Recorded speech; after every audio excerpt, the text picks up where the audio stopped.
Viacqua c'è posta per te. Enrico, un nostro telespettatore, dopo aver provato varie volte senza successo a ottenere una risposta dall'azienda che gestisce il servizio idrico, ha deciso di chiamare Rete Veneta. E già, perché questo cittadino vorrebbe rispettare la legge sull'allacciamento delle abitazioni alla pubblica fognatura, ma non sa come fare. Viacqua non ha mai chiarito alcuni dettagli e allora, come sempre facciamo, diamo spazio al quesito che il nostro telespettatore ci ha lasciato al telefono.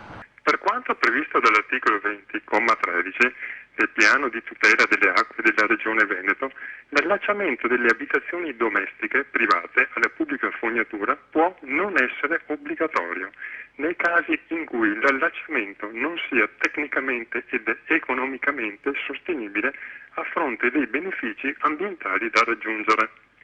Dal punto di vista tecnico, per Viacqua, qual è la distanza tra lo scarico dell'edificio privato al pubblico collettore, oltre la quale sia previsto l'esonero? 20-30 metri?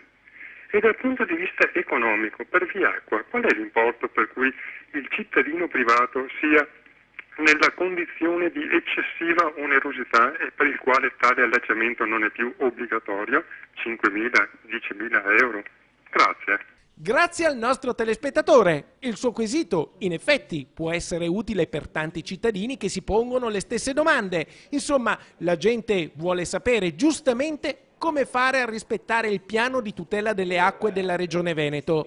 Per questo rilanciamo la questione posta da Enrico. Viacqua, attendiamo una risposta. Per favore, preparala. Domani arriviamo.